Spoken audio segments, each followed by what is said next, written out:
Hey everyone, how's it going? This is Mike, and I'm here to do a midweek chat for the week of August 24th, even though it's almost time for next week's midweek chat. So anyway, I'm very slow about everything this week. Sorry about that. Okay, so the three topics, and I'm not going to address the third topic, which has to do with how we feel about limited and special editions of films that come out on Blu-ray, DVD, how we feel about the pricing and all that sort of thing.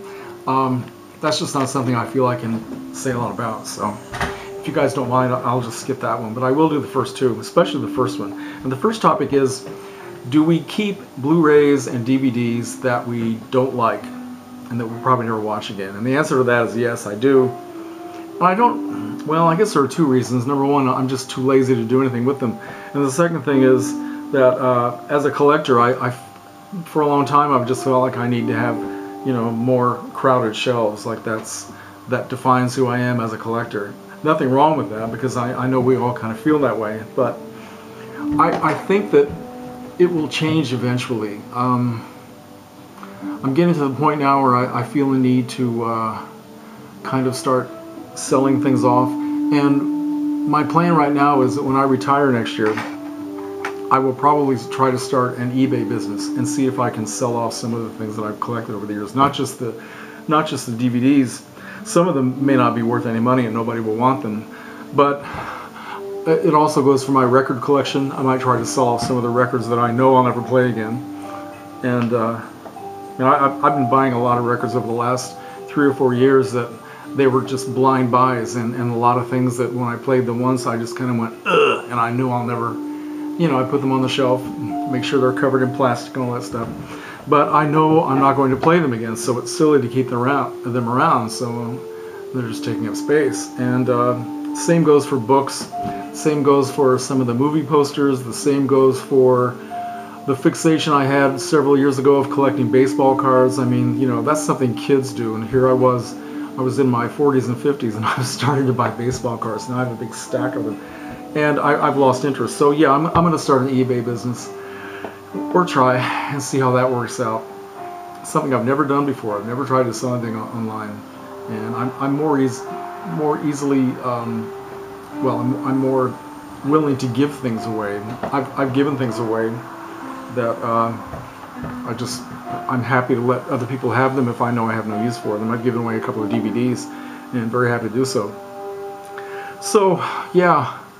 Something Shannon Riddler said. I hope you're listening, Shannon, because in one of your midweek chats of a couple of weeks ago, and I can't remember now which one it was, but it had to do with collecting, and you said, this is not an exact quote, but you said, I don't need to own everything that I like or everything that I love. And that really struck a chord in my head. Yeah, and it's true. I really don't have to do that. I've just gotten into this. It's kind of a habit where and again, I'm not criticizing anybody, I'm criticizing me. Well, I'm not even criticizing myself, it's just kind of a self-observation, I guess. And yeah, I feel like I have to own everything that I like. And it really isn't possible to do that. It's not possible, certainly financially.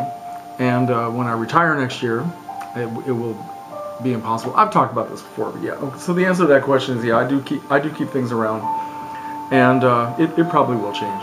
So anyway, okay. Second topic is I should have wrote this down. Should have written this down. Sorry. I should have written this down. Second topic is it's about remakes.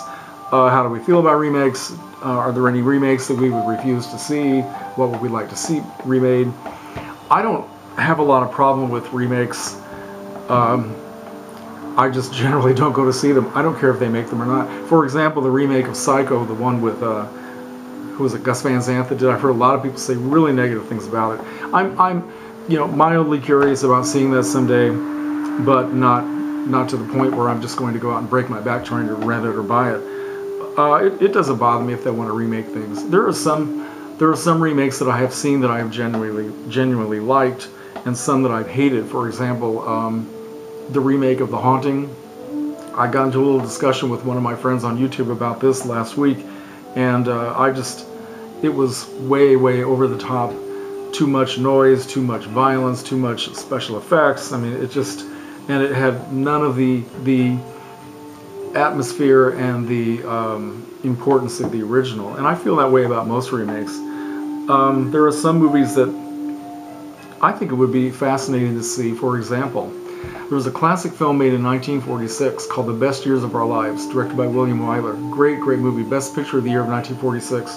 And I'm sure a lot of you have seen it. But it had to do with GIs coming back from World War II and how they were trying to integrate back into their former lives with the people that they knew, their wives, their parents, and all this sort of thing, and having a lot of difficulty. And I think it would be fascinating to do a movie just like that, reflecting the GIs, men and women who are coming back from the wars in the Middle East. I mean, that would be a fascinating thing to do. And I think there was one, well, I'm sure they have done a few of those, and I've missed them, but I would like to see, I think that would be fascinating if somebody would do that. I would like to see a remake of Gone with the Wind, starring, I don't know, Tom Cruise as Rhett Butler and Angelina Jolie as Scarlett O'Hara. How would that be? I'm kidding. That's really, yeah. I would like to see a remake of all the Humphrey Bogart detective stories. Well, okay, primarily, how about a remake of The Maltese Falcon with, instead of Humphrey Bogart, we could have Steve Buscemi playing Sam Spade. How would that be? That's kind of cool. or a remake of Whatever Happened to Baby Jane.